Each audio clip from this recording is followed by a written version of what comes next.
아침이 즐거우면 하루가 행복합니다. 안녕하세요. 생방송 아침이 좋다의 김경섭입니다. 11월 26일 목요일 아침 이경림입니다. 다음 주면 벌써 올해의 마지막 달이 시작이 됩니다. 네. 예년 같으면 연말 연시를 앞두고 모임 약속 잡느라 바빠질 시기인데 올해는 조금 아쉽더라도 이 모임을 좀 자제해야겠어요. 그렇습니다. 무엇보다 일주일 앞으로 다가온 수능을 무사히 치를 수 있도록 경각심을 가지는 게 중요하겠죠. 네. 또 매년 연말 연시에는 음주운전으로 인한 사고가 많아지는데요. 그래서 내년 1월까지 2달 동안 특별 음주운전 단속을 실시한다고 하죠. 그렇습니다. 자동차 운전자뿐만 아니라 전동 킥보드, 자전거, 오토바이 운전자도 해당이 된다고 하는데요. 아침이나 낮 시간에도 기습적으로 음주 단속을 한다고 하네요. 그래요. 네. 또 이 음주운전 차량에 동승자가 있을 경우에 방조 여부도 조사한다고 하니까요. 모두의 안전을 위해서 음주운전은 절대 금물이라는 거 다시 한번 새겨보면 좋겠습니다. 네. 자, 그럼 오늘 날씨부터 먼저 알아보죠. 강혜라 기상캐스터. 네, 강혜라입니다. 네, 오늘 아침 어제 아침보다는 확실히 좀 기온이 오른 것 같다라는 느낌이 드는데 오늘 낮에는 또 몇 도까지 올라갈지 날씨 전해주시죠. 네, 추위가 풀리자마자 어김없이 불청객 미세먼지가 찾아왔습니다.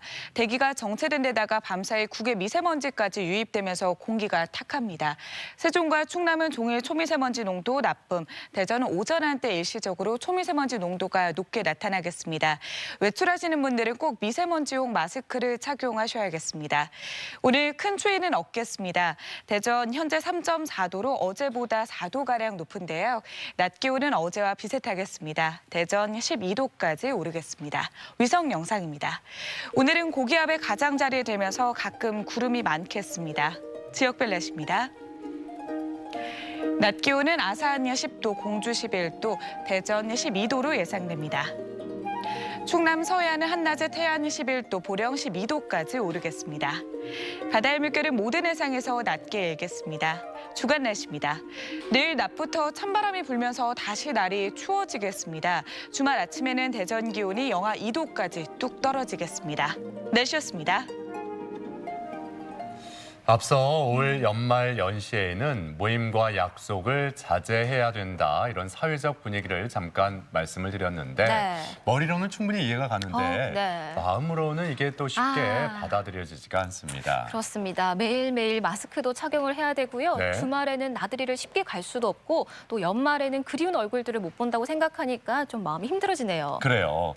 누구나 이 길어진 코로나19 때문에 이 스트레스와 피로감이 더 많아지고 쌓이고 있는데요. 네. 그래서 우리가 여기서 자포자기하면 안 되지 않습니까? 그럼요. 나만의 스트레스 해소법이 분명 필요할 것 같습니다. 네, 그래서 악기 연주를 하거나 그림을 그리는 등 이런 취미 활동에 집중을 해주셔도 좋을 것 같고요. 아니면 예전에 떠났던 여행의 추억을 떠올리면서 네. 생각을 해보시는 것도 스트레스를 감소하는 데 도움이 된다고 합니다. 그래요. 가족 여러분도 떠올려 보면 이렇게 힘이 드는 사람, 그리운 사람 또는 그리운 추억들이 분명 많이 있을 것 같은데요. 네. 오늘 사진 사연 함께 나누면서 스트레스를 좀 풀어보면 좋겠습니다. 오늘 사진 사연 주제 이렇게 정해봤어요. 연말 연시, 그리운 추억, 그리운 사람이라고요. 네, 사진 사연 보내는 방법 알려드릴게요. 생방송 아침이 좋다 앱을 내려 받으셔도 되고요. 인터넷 주소창에 아침이좋다.kr 입력하시고 닉네임과 전화번호 쓰면 오늘도 사진과 사연 보내주실 수 있습니다. 사연 보내주시면 저희가 선정해서 선물도 드리니까요. 오늘도 많이 참여해주세요. 네. 자, 오늘 첫 소식, 우리 지역의 아름다운 명소와 생생한 현장을 찾아 떠나는 이윤주 리포터와 함께합니다. 어서 오세요. 어서 오세요. 네, 안녕하세요. 저는 친구들과 수다 떠는 걸 참 좋아해서 또 연말 연시가 되면 대학 동기들 모임, 또 고등학교 모임 있죠. 또 여러 가지 동네 친구들 모임까지 참 자주 봤었는데 이게 한 살 한 살 이제 나이가 들면서 다들 바빠지기도 하고 요즘은 또 보기가 어렵잖아요. 그래서 생일이나 특별한 날에 이렇게 문자를 주고받기도 하고 또 전화로 안부를 묻고 하다 보면 어제 본 것처럼 참 반갑고 좋더라고요. 있어요. 그래서 네. 마음만큼은 항상 함께 있으니까 자주 보지 못하더라도 다들 건강 조심하라 이런 인사를 해드리고 싶어요. 아무튼 비대면으로 네. 안부를 수시로 전하는군요. 네. 예. 그러니까요. 이윤주 리포터의 말을 들으니까 저도 오래도록 못 봤던 친구들 얼굴도 떠오르고 네. 내년에는 좀 여행도 자유롭게 다니고 친구도 좀 많이 만났으면 좋겠다라는 생각이 드는데요. 그래요, 예. 네, 오늘 소개해 주실 소식은 나들이 가기 좋은 홍성의 명소를 소개해 주신다고요? 네, 그렇습니다. 이 홍성의 오랜 역사가 살아 숨쉬는 유적지와 함께 홍성 대표 낙조 맛집인 국립포구에도 다녀왔습니다. 일편단심 충절의 표상으로 남아있는 역사지에서 또 역사 공부도 했고요. 또 탁 트인 바다에서 아름다운 아주 힐링도 하고 왔는데요. 오늘은 홍성으로 운치 있는 나들이 떠나보시죠. 날 따라와요, 날 따라와, 다 같이 날 따라와요. 여러분, 날 따라와요. 좋아요. 차가운 바람에 옷깃을 여미는 계절. 유구한 문화와 역사를 간직하고 있는 충남 홍성을 찾았습니다. 한적하고 고요한 풍경에 운치가 더해져 콧노래가 절로 나오는데요. 아, 자연은 정말 언제나 옳은 것 같아요. 이 자연이 주는 편안한 분위기와 또 운치를 즐기다 보면 어느새 막 힐링이 되거든요. 그래서 오늘은 이 분위기 그대로 홍성에 아주 운치 넘치는 곳들 찾아가 보려고 하거든요. 오늘도 저만 따라오세요. 천년의 역사와 문화가 살아 숨쉬고 자연의 아름다움을 느낄 수 있는 홍성. 첫 번째로 향한 곳은 성산문 선생 유허지입니다. 제가 아주 역사적인 장소라고 해서 찾아왔는데요. 넓은 곳에 드문드문 뭐가 있는 것 같긴 한데 어떤 곳이에요? 네, 이곳은 성산문이 태어난 곳이에요. 근데 성산문 하면 한글을 세종대왕과 같이 창제한 분이시지요. 아니, 성산문 선생님이 훈민정음을 창조했다고요? 네, 무인 집안이었어요. 그런데 아버지 성승은 서찰을 잘 지었대요. 또 할아버지 또한 무인이었지만 성달생도 서찰을 잘 지어서 세종대왕을 모시고 추술리에까지 다녀갔다가 할아버지는 그곳에서 숨을 거두게 됐어요. 유허비는 선현의 자취가 남아있는 곳에 세운 추모비를 말합니다. 이 유허비에는 성산문 선생의 탄생과 사육신의 결의, 유허비가 세워진 과정 등이 기록돼 있는데요. 성산문 선생이 출생한 홍성 홍북면 노은리 성산문 선생 유허지에는 성산문 선생의 사당인 충문사가 자리하고 있습니다. 이곳은 충문사라고 적혀 있네요. 네, 다른 곳과 틀리지요? 다른 곳은 현판이 전부 한문으로 되어 있고 오른쪽에서 왼쪽으로 가지요. 그런데 이분은 한글을 창제했기 때문에 왼쪽에서 오른쪽으로 갑니다. 우리가 평소에 책 읽듯이 읽으면 되겠어요. 네, 맞습니다. 우리 후손들이 정말 그 업적을 바로 알고 이렇게 현판만 봐도 성산문 선생의 업적을 떠올릴 수 있게끔 만들었네요. 그렇지요. 성산문 선생은 한글 창제뿐만 아니라 단종 보기를 계획하다 처형당한 사육신 중 한 명으로 조선 제1의 충의를 지킨 인물이죠. 그 당시에 한글 창제가 쉬운 일이 아니었을 텐데 어떤 과정으로 참여하게 된 걸까요? 한글 28자가 어떻게 해서 탄생이 됐느냐면 세종대왕의 명을 받들어서 중국에 문 정운을 연구하는 황찬 선생이 있다는 학자 이야기를 듣고 13번을 다녀오게 됐어요. 그래서 우리나라 한글 자음보음 28자가 탄생이 되게 된 거예요. 충문사를 나오면 왼쪽 언덕에 위치한 노은단을 만날 수 있는데요. 이 몸이 죽어가셔 무엇이 될꼬 하니 복례산 제일봉의 낙락장송 되하이셔 백설이 만건곤할제 독야 청청하리라. 정몽주의 단심가는 익숙한데요. 성산문 선생의 단심가는 처음 봐요. 그렇죠. 정몽주는 고려 때 학자잖아요. 정몽주는 나라에 대한 충성이고 이분은 성산문은 단종에 대한 충성에서 단심가라는 시조를 끌려가면서 지었던 겁니다. 그 시대는 다르지만 이 단심가는 그 충성심 하나는 같은 의미네요. 그렇지요. 노은단은 대원군에 의해 서원이 철폐되자 성산문 선생과 사육신의 위패를 그 자리에 묻고 매년 제사를 지내는 곳입니다. 역시 그 성산문 선생의 유어지답게 여기에 모시고 있는 건가요? 아니에요. 여기는 선생님의 시체가 묻힌 곳은 노량진에 있어요. 근데 여기는 이제 신주가 묻힌 곳이에요. 그래서 왜 따로 묻혀 계신 거예요? 왜 따로 묻히게 됐느냐면 여기는 1672년도에 조선 현종 때 인왕산에서 신주가 발견이 됐어요. 아들과 형제들 모두 다 죽음을 당했는데 여자분들은 죽음을 당하지 않았어요. 그래서 효옥이라는 딸이 부모님 제사를 밤나무로 신주를 깎아서 제사를 지내다가 송시열 선생한테 이야기를 해서 성사문이 태어난 고향으로 모셔야 된다 해서 이곳에서 모시게 돼서 여기를 노은단이라고 부르게 됩니다. 이번엔 항해 의병에 넋이 서려 있는 홍주 의사총으로 향했는데요. 홍주 의사총은 1906년 5월 홍주성에서 의병과 일본군 사이에서 벌어진 전투에서 희생된 900의사의 위패를 봉안한 곳입니다.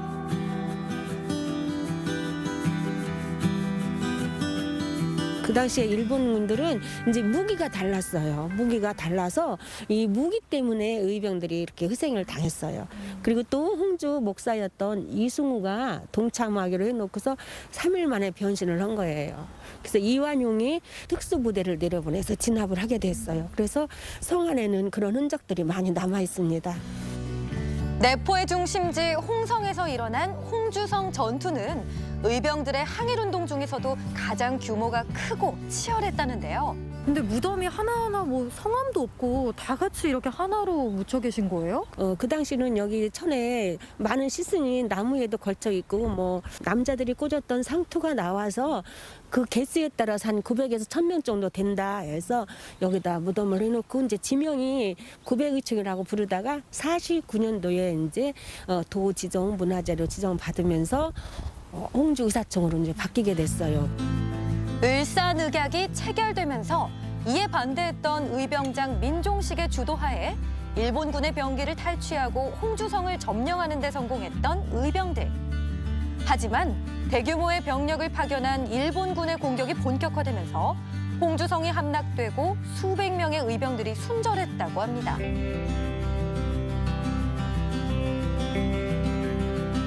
의지가 강했지만 사실 지금 생각해보면 얼마나 또 무섭기도 했을까요? 그리고 옥에 갇혔을 때도 주리를 틀고 많은 고문을 당했겠지요. 그래도 그때 고문을 당하면서도 김복환 선생은 뭘 하겠느냐면 내가 죽거든 내 무덤에다 왜가 망했다는 소식을 전해달라는 그런 말을 남기고 돌아가셨어요. 이렇게 홍성 곳곳을 돌면서 이 여행을 하면서도 이렇게 역사를 같이 보고 느낄 수 있어서 정말 또 뜻깊고 소중한 여행이 되는 것 같아요. 이번엔 오롯이 자연을 감상할 수 있는 서부면의 국립포구로 향합니다. 언제 보아도 아름다운 국립포구는 걷는 것만으로도 힐링이 되는 홍성의 대표 여행지죠. 끝도 안 보이는 천수만! 이렇게 아름다운 국립포구에 이야기가 있을 것 같은데요? 정말 아름답죠? 이 아름다운 국립포구에 대해서 척척박사 이박사가 알려줄게요. 홍성 제8경에 속하는 이 국립포구는 충남 홍성군 서부면 남당 항로에 있는 인근의 작고 아담한 마을에 있는 항구입니다. 이 항구 마을 지형이 활처럼 생겨서 붙은 이름이라고 하는데요. 국립포구는 얕은 수심과 간만의 차로 예로부터 연안업과 수산 양식장의 적지였는데요. 싱싱하고 저렴한 해산물은 물론이고요. 천수만과 간월도, 수평선 넘어 보이는 안면도가 어우러져서 아름다운 일몰과 낙조를 볼 수 있는 홍성 대표 낙조 맛집입니다. 고마워요, 이 박사. 끝이 보이지 않는 넓고 아름다운 천수만에 답답했던 가슴이 뻥 뚫리는 것 같은데요. 천혜의 자연 속에서 여유를 만끽해 봅니다. 오늘 이렇게 홍성에서 이 천년의 역사와 아름다운 자연까지 모두 즐겨봤는데요. 조용하면서도 알찬 여행 즐기고 싶다면 여러분 홍성으로 오시길 추천합니다. 당장이라도 어딘가로 훌쩍 떠나고 싶은 요즘. 깊어가는 계절만큼이나 천년의 역사 향기가 가득한 충남 홍성에서 자연을 벗삼아 운치를 느껴보시는 것은 어떠세요? 네, 이 성산문 선생은 죽음으로 매화의 지조와 또 대나무의 절개를 지킨 충신인데요. 세종대왕과 함께 훈민정음을 창제했다는 사실은 비교적 널리 알려져 네. 있지 않은 것 같은데요. 네, 부끄럽지만 저도 이번에 가서 새롭게 알게 된 사실인데요. 성산문 선생 유허지를 처음 도착했을 땐 넓은 터에 이 두어체의 한옥만 있어서 어떤 곳일까 참 궁금했는데요. 알아보니 이 유허지는 역사적인 기록만 남아있고 그 장소에서 유물이나 문화재가 나오지 않은 곳이라고 합니다. 그렇군요. 예. 그리고 성산문 선생이 목숨 바쳐 지켜낸 충심은 오늘날 후손들이 잘 본받아야 될 것 같은데요. 또 현판이 한글로 되어 있는 데는 알고 보니 다 이유가 있었네요. 네, 아무래도 한글 창제에 힘쓰신 분의 사당인 만큼 이 충문사의 현판이 한글로 되어 있고 또 왼쪽부터 이렇게 읽게끔 되어 있더라고요. 이 점을 기억하셨다가 방문하셨을 때 보시면 아마 감회가 남다를 것 같습니다. 네, 예, 한 해를 돌아보게 되는 연말 연시. 나라를 위해서 충정을 바친 의병들의 넋을 기리는 홍주 의사총과 함께 국립포구를 거니면서 차분히 정리해보는 시간 가져보는 것도 좋겠습니다. 자, 홍성으로 떠난 나만의 시간을 가질 수 있는 여유 있는 여행 잘 봤습니다. 자, 이어지는 순서 아침엔 퀴즈입니다.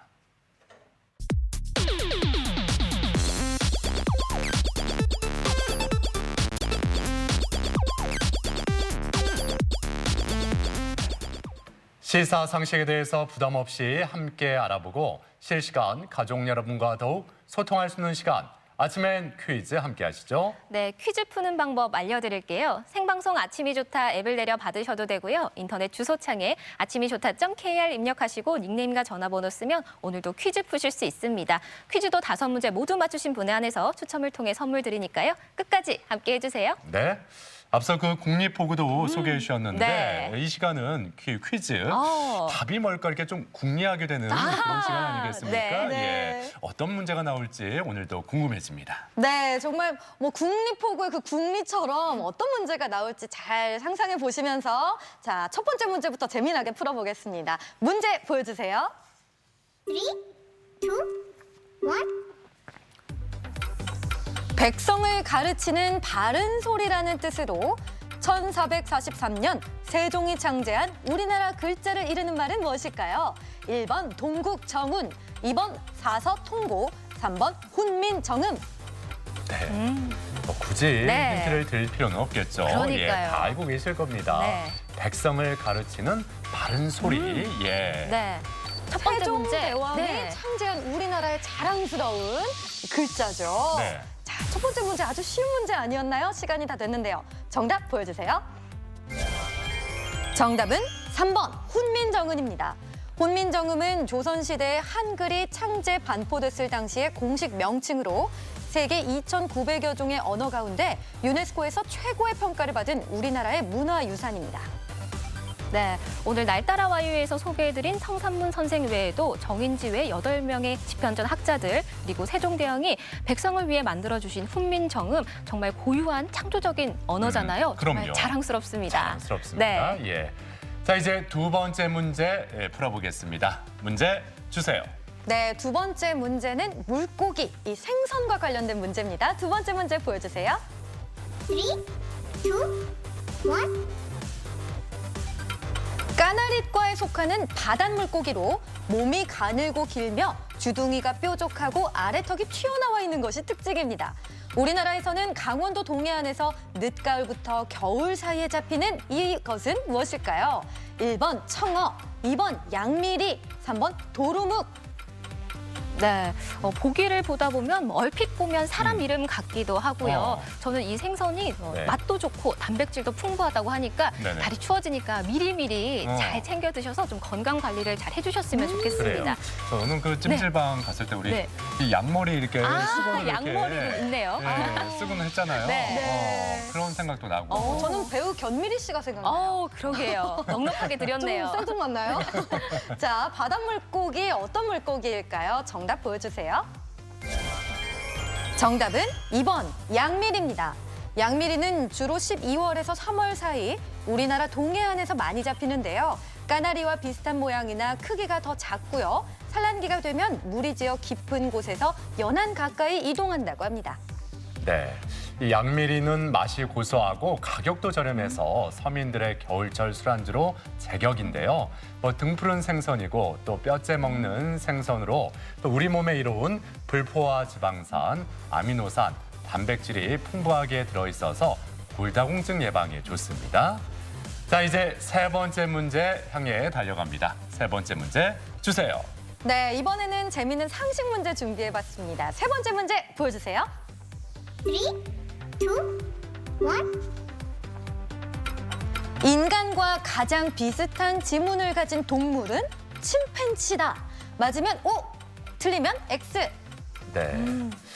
인간과 가장 비슷한 동물을 꼽으라고 하면은 네. 뭐 말씀대로 침팬지, 오랑우탄, 네. 원숭이 많이 떠올리실 텐데 지문이란 말이에요. 아, 지문? 가장 비슷한 네. 지문을 가진 동물이 침팬지일까요? 그러니까. 예, 우리가 그냥 쉽게 생각하면은 가장 인간과 닮은 예, 동물이 침팬지, 네. 원숭이과라고 생각을 해서 네. 바로 고를 수고 있는데 그렇게 지문. 쉬운 문제를 네. 우리가 냈을까? 네. 제가 예전에 침팬지랑 악수해볼 일이 있었는데 저랑 비슷하지 않았던 것 같은데요. 그래요? 네. 이상했어요? 뭔가 느낌이? 네, 느낌이 이상하던데요. 자, O일지 X일지 정답 고르셨나요? 정답 보여주세요. 정답은 X입니다.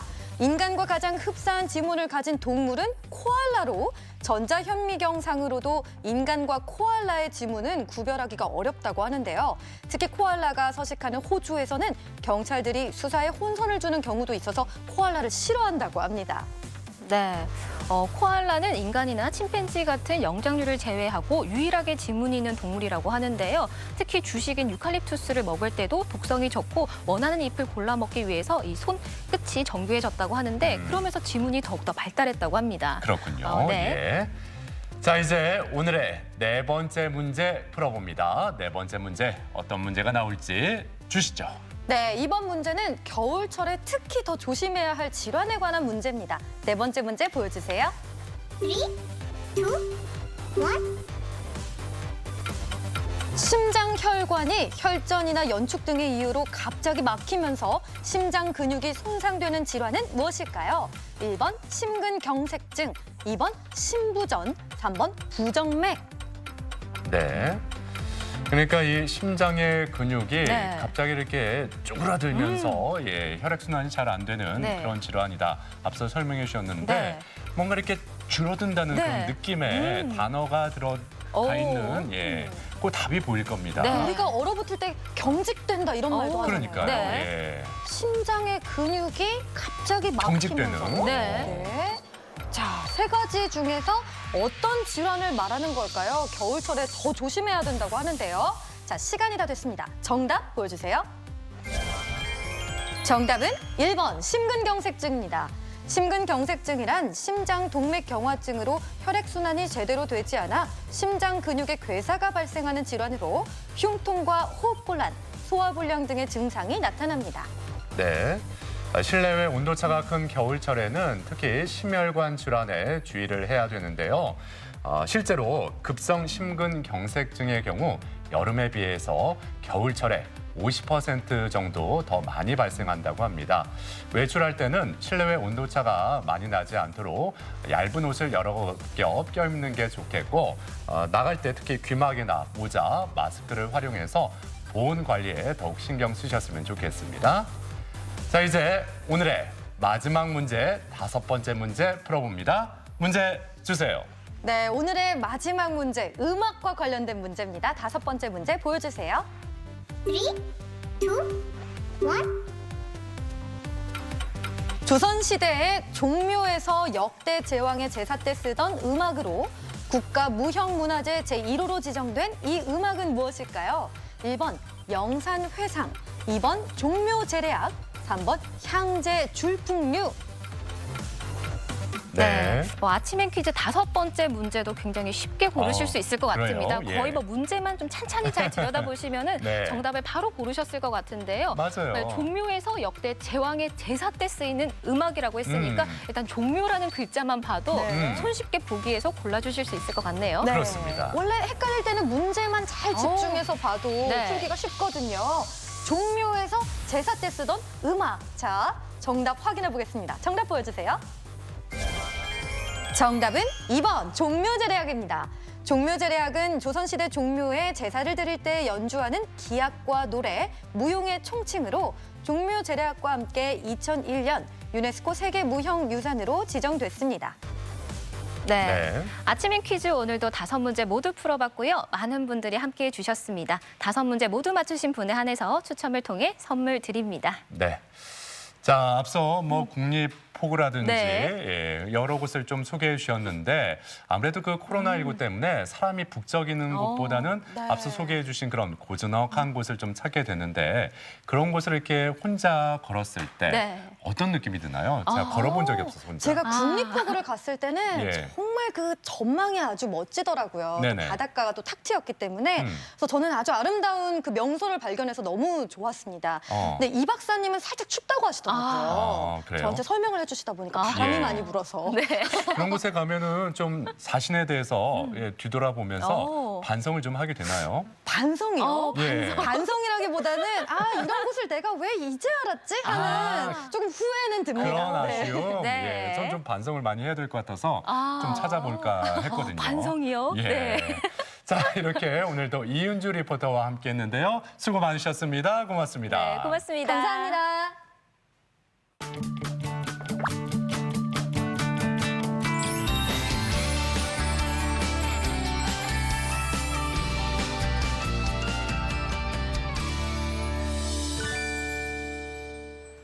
생방송 아침이 좋다 목요일 순서 함께하고 계신데요. 오늘의 사진 사연 주제 연말 연시 그리운 추억 그리운 사람입니다. 뭐 지난 연말 연시에 다녀왔던 여행지도 좋고 네. 만났던 사람 함께 먹었던 음식도 좋고요. 또 요즘 많이 만나보지 못해서 그리운 얼굴들도 사진 사연으로 보내주시면 또 하나의 추억이 될 것 같은데요. 아, 그럼요. 네. 예, 많이 보내주시기 바랍니다. 자, 이번에는 경남 합천으로 떠나보겠습니다. 이번 주 들어서 특히 더 겨울철에 접어들었다라는 느낌이 많이 드는데 그래도 저는 네. 이 떠나가는 가을이 아쉽기 때문에 아직 늦가을이다. 이렇게 혼자 예, 좀 강조하고 싶습니다. 네. 예, 이 늦가을의 맛을 예, 좀 소박하면서도 특별하게 즐길 수 있는 그런 곳이 있다고 하죠. 네, 그렇습니다. 자연의 건강함을 담은 비빔밥이라고 하는데요. 이맘때 먹기 딱 좋은 합천의 특산품으로 가득 채워졌다고 합니다. 할머님과 어머님의 뒤를 이어 만든 자연의 맛 함께 만나보시죠. 완벽한 초코 브라운 컬러에 탱탱함은 필수. 어릴 때 할머니가 만들어준 맷돌 그 맛이 나요. 바로 가을 별미 도토리묵. 깊고 구수한 맛은 그대로 합천 대표 먹거리로 화려하게 변신했습니다. Do you know 합천 비빔밥? Yes, I do. 도토리 비빔밥 묵어요.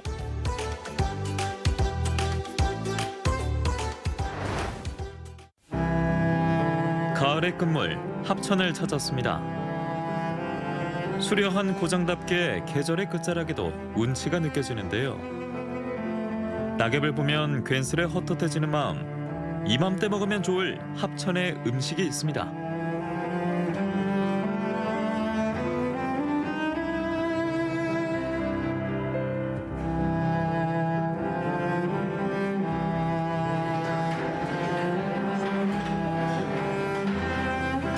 맛보면은 속이 탱글탱글하거든요. 그리고 고소한 맛이 나요. 얘네들보다 안 했는데 해석하는 거예요. 경상도 말로 맛있다고. 내한테 물어보면 꿀맛이다. 무지를 마세요. 도대체 뭐길래 하나같이 칭찬 일색일까요? 비빔밥은 그냥 비빔밥인데. 합천하면 도토리 산채 비빔밥이죠. 합천하면 가야산이죠. 가을이면 산이 넘치는 게 도토리니까 대표 먹거리로 만들어봤습니다. 도토리의 떫은 맛을 빼고 맛있게 쫄깃한 묵을 쓰려면 참고 견디셔야 합니다.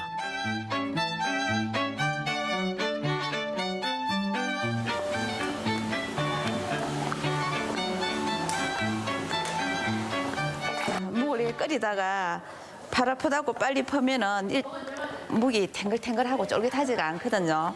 힘들어도 계속 저어갖고 오래 끓여야 묵이 쫀득쫀득하고 그렇습니다.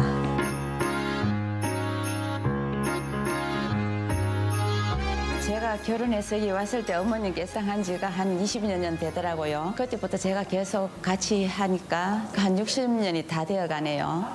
그러니까 여기 우리 조상 때부터 다 치면 거의 한 100년 이상을 이 동네에서 살고 있는 완전히 원주민이죠. 켜켜이 살아오며 쌓은 원주민의 손맛이 느껴지는 도토리묵과 합천에서 키운 나물이 만나 비빔밥이 되는데요. 도토리 비빔밥에는 부지깽이 나물, 취나물, 고사리, 또 각종 버섯하고 한 9가지 정도 해갖고 도토리를 이렇게 때려가 같이 나갑니다.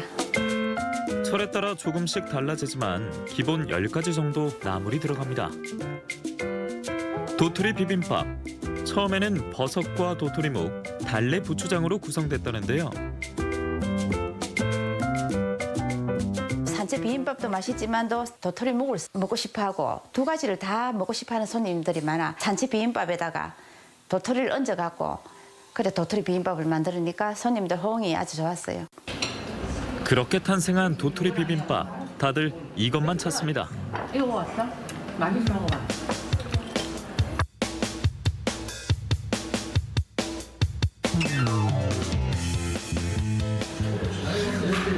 맛있네. 소고기 들어갔다. 훨씬 맛있어. 나도 비빔밥에 이런 도토리 먹어본 난생 처음이야. 되게 맛있네.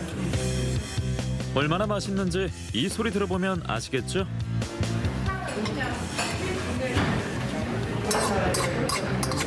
울산에서는 우리 시장을 가서 사도 이렇게 젓갈을 집으면 탱글탱글한 감이 없는데 여기서는 도토리가 많이 들어갔는가 탱글탱글하게 맛있어집니다. 아니 묵은 안 해. 그냥 산채만 했는데 묵을 넣어놔가 좀 부드럽다 할까? 그래 먹을게. 비빔밥 하나로 감탄하기엔 이릅니다. 비빔밥에 딸린 반찬이 버섯, 더덕, 부침 해가지고 잡채 아마 한 15가지, 17, 8가지 나갑니다. 산삼보다 좋은 가을 더덕과 도토리만큼 산에 흔한 버섯을 중심으로 한상 가득. 맛집이다. 맛집. 반찬 골라 먹듯 비빔밥 소스도 고를 수 있는데요. 고추장이냐 간장이냐 그것이 문제로다. 개운한 걸 좋아한다고. 고추장이 들어가면 약간 매콤해갖고. 산채 비빔밥은 원래 고추장으로 비비는데 우리가 도토리묵이 들어가니까 도토리묵은 간장하고 궁합이 맞는데 그 취향이 다 틀려서 2가지를 내서 자기 취향대로 비벼 먹습니다. 비빔밥 좀 먹어봤다는 고수들은 된장에 비벼 먹습니다. 된장이 비비네. 된장이 비벼. 나는 고추장이 비빌 거야. 구수한 된장찌개가 나물과 도토리 맛을 한층 부드럽게 만들어준다는데요. 이건 안 먹어보면 모릅니다.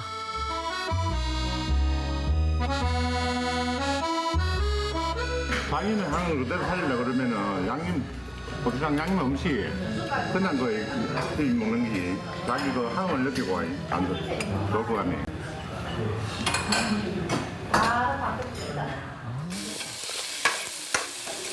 된장은 국산 콩으로 메주를 쏘아서 직접 담아서 그래서 더 맛이 있는 것 같습니다. 드디어 공개하는 음식 비법 하나, 바로 장맛입니다.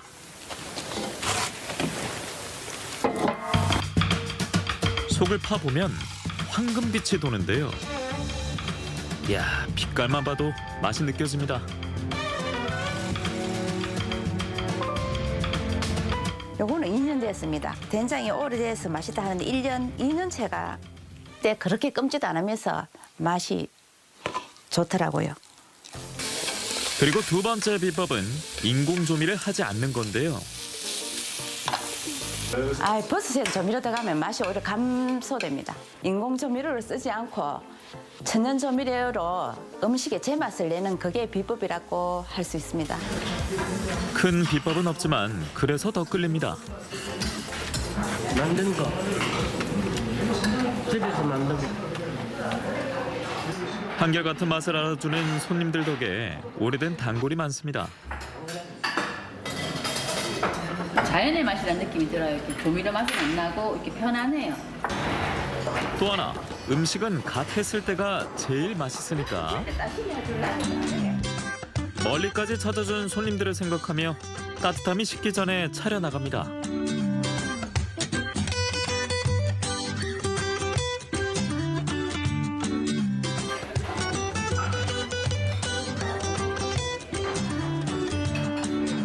산에 와서 뭐 고기 오는 먹어서 그런가 향이 진하고 참 특색 있게 잘 먹습니다. 어릴 때 먹었던 어릴 때 할머니가 만들어준 맷돌 그 두부 맛이 나요. 그래서 이쪽에서 음식이 맛있는 것 같아요. 최대한 열심히 하도록 하겠습니다. 많이 찾아주십시오. 감사합니다. 식당 한 지가 벌써 부모님부터 한 60년이 되었는데 100년 식당이 되도록 해보겠습니다. 많이 찾아주세요. 끝나가는 가을이 아쉽다면 입안 가득 행복으로 물들 합천 도토리 밥상 맛보세요.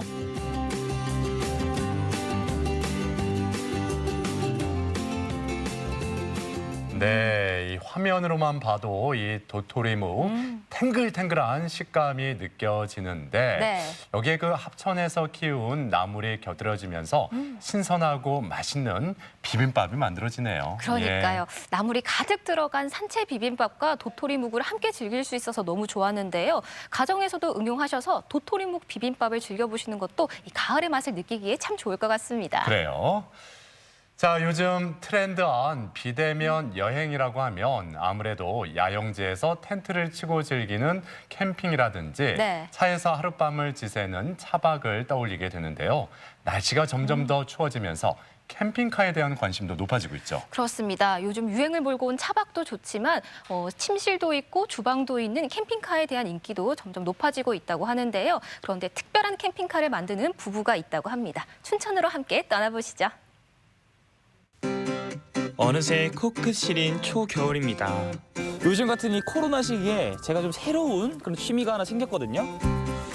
정답은 바로 캠핑. 그런데 저는 최대한 간편한 준비로 자연을 만나려고 노력합니다. 이런 게 좋은 거지, 비어있게. 그저 멍하니 바라만 봐도 좋은 풍경. 어때요? 괜찮죠? 근데 좀 춥네, 조금. 저의 눈을 사로잡은 놀라운 풍경. 분명 캠핑카가 맞는데? 한옥이요? 들어오세요. 아이고 들어오세요. 예, 이거 앉으세요. 저 진짜 너무 추웠고 제가 호기롭게 이 캠핑을 좀 왔는데 너무 춥더라고요. 근데 이게 캠핑카인 것 같은데 좀 다르네요. 나무로 다 돼 있네요, 이게. 예, 이게 한옥은 집 크잖아요. 네. 근데 요를 축소를 시켜갖고 차 안에 딱 집어넣어요. 한옥 캠핑카. 예. 이런 것도 처음 보는데. 아니 이런 건 어디서 사요? 제가 직접 만들었지요. 에? 직접이요? 네. 평생을 몫으로 보낸 변영탁 사장님. 몫이었던 아버지의 영향으로 어린 시절부터 나무가 곧 장난감이고 놀이였습니다. 8살, 9살 때 올 때 이제 현장이 집 대목이니까 네네. 집을 지으면 가끔 놀러 가잖아요. 그때부터 이제 보기 시작한 거지. 아버지 하는 걸. 아니 그래가지고 이제 뭐 하는데 따라다니면서 이제 조금 뭐 거들고 뭐 잡아주고 이랬죠. 어리니까. 그렇게 13살에 시작한 목수일을 48년 동안 이어왔습니다. 위험하고 힘든 일이라 다치기도 많이 했지만 나무가 주는 위안과 매력에 다른 일을 상상한 적이 없었습니다. 그 대패질을 하면 하루 잠들어 막 하루도 하고 이틀 하고 3일 해도 피곤함을 못 느껴요. 향이 좋으니까 깎으면은 소리도 쫙 나요. 대패질하면 대패 소리가 쫙 막 나면서 향이 싹 올라오면 머리에 싹 와닿아요. 그걸 못 내줘요. 다른 일은 가가지고 할 수가 없어. 향긋하게 풍기는 나무향을 맡으니 저도 도전해보고 싶은 마음이 생겼는데요. 사장님께서 제 마음을 읽으셨나 봅니다. 한번 해볼래요? 네, 한번 해봐도 될까요? 아, 감사합니다. 잠시 체험해봤지만 묘하게 끌리는 매력이 있더라고요. 목공은 이제 한마디로 말하면 내가 내 몸 피부차 같지요. 쉽게 말하면. 예. 내가 뭐 자나깨나 뭐 나무 만치는 쪽이 그래서 다른 일을 이제 생각해 본 적이 없어요. 내가 살아오면서. 그런 변영탁 사장님에게 새로운 도전이 된 한옥 캠핑카. 하나하나 정성스럽게 깎고 맞춰가며 한옥을 캠핑카 안으로 옮겨 놓았습니다. 크기는 작지만 한옥이 가진 매력과 장점을 똑같이 지니고 있다는데요. 첫째는 건강. 요새 아파트는 이제 저거 필름 같은 걸 많이 사용하는 발암물질 많이 나온다 하잖아요. 네, 그렇죠. 새로 지으면 뭐 1년 이상 돼야지 들어가야지 안 나온다. 좀 안 나온다 하잖아요. 그걸 목재는 안 나와요. 없어요, 자체가. 두 번째는 우리나라의 고유의 전통을 가진 아름다움 있잖아요. 한옥만의. 그걸 이제 강조를 많이 했지요. 한옥의 멋에 더해 편리함까지 갖춘 한옥 캠핑카. 구경 좀 해볼까요? 조리에 필요한 싱크대와 가스레인지는 물론 전자레인지와 냉장고, TV는 기본이고요. 따뜻한 물이 나오는 샤워실까지. 좁은 공간이지만 구석구석 없는 게 없습니다. 테이블을 접어넣으면 널따란 침대 완성! 한옥으로 지어졌지만 여느 캠핑카와 다름없더라고요. 처음에 겨울 들었을 때가 7년 전 크게 번창하던 목공소 사업의 부도와 함께 찾아온 시련의 시간. 변영탁 사장님 가족은 캠핑을 통해 서로를 보듬고 가족의 소중함을 더욱 절실히 느끼게 됐습니다. 들어간 게 안 따라 올라가지. 돈 벌어서 다 그 취미로 자꾸 만들니까 그게 좀 싫었거든요. 근데 지금은 남들이 없는 이런 거 한옥 캠핑카를 갖고 다니니까 좋아요. 변영탁 사장님의 작업실인데요. 이곳엔 그동안 한옥 캠핑카를 만들고 개발해온 변영탁 사장님의 발자취가 그대로 남아 있습니다. 인테리어 목수 일을 하면서 그 숙소가 필요했어요. 현장이 여기 있다가 저기도 있고 여기도 있고 이렇게 하다 보니까 가는 데마다 숙소 여관을 얻어야 되고 뭐 숙소 때문에 되게 불편해서 이거 처음에는 작은 거 만들다가 점점 욕심이 생겨서 크게 만든 거예요. 그렇게 필요에 의해서 스스로 만들게 된 한옥 캠핑카. 실내에 들어서니 변영탁 사장님의 애정이 가득 느껴지는데요. 시간이 흘러 낡게 변한 겉모습과는 달리 내부는 나무색이 더욱 짙어지며 멋이 더해졌습니다. 그리고 별도 보여요. 여기 열면. 이 뚜껑도 열려요? 네, 열려요. 코로나 유행 이후 차박을 즐기는 사람들도 많아지고 캠핑의 인기는 더욱 높아지고 있는데요. 더불어 한옥 캠핑카에 관심을 갖는 사람들도 점점 많아지고 있습니다. 모든 것을 직접 만드는 변영탁 사장님. 사장님 안녕하세요. 네.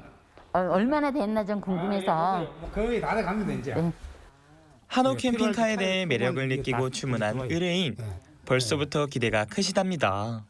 몸에도 이제 좋은 것 같고 뭐 이제 그 향도 이제 풍겨 나오는 것 같고 이제 그래서 나무가 이제 제일 매력인 것 같아요. 전체적으로 나무로 한 거 이게.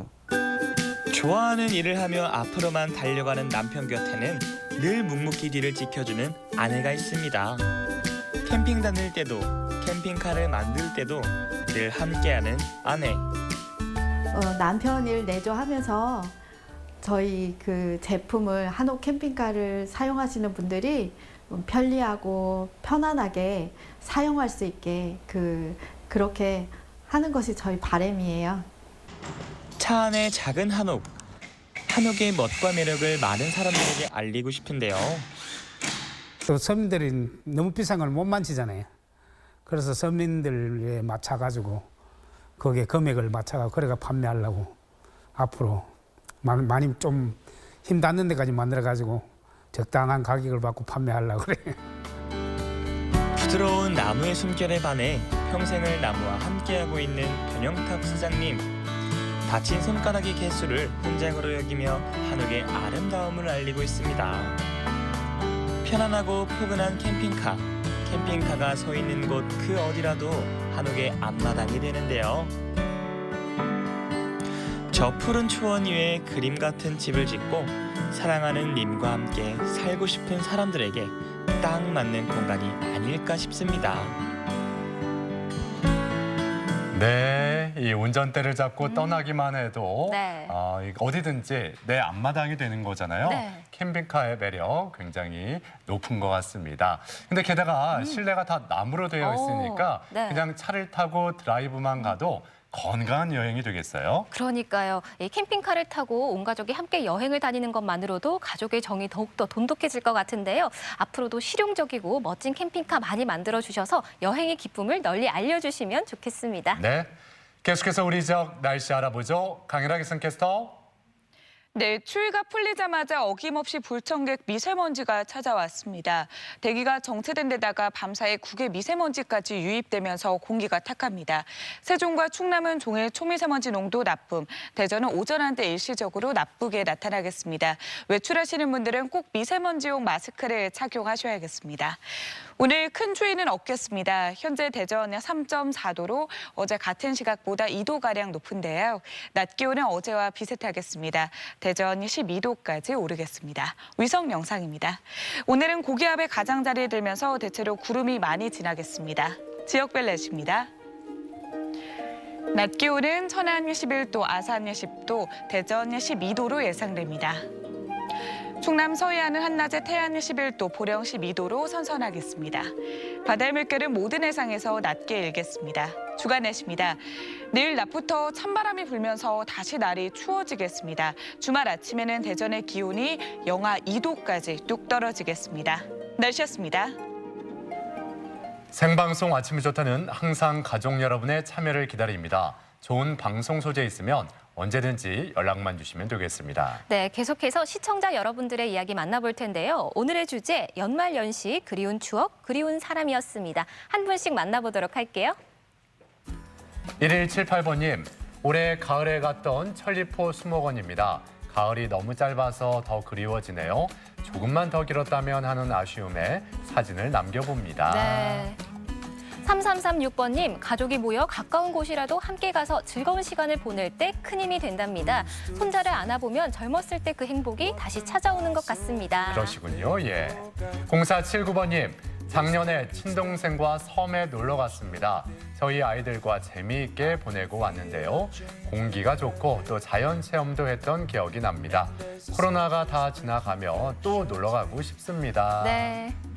9259번님, 작년 11월에 갔던 파리가 정말 그리워요. 멋진 장소도 물론 기억에 남지만 그래도 가장 그리운 건 마스크 없이 돌아다녔던 자유입니다. 마스크 없이 꼭 다시 가고 싶습니다. 아, 예. 네. 파리 풍경.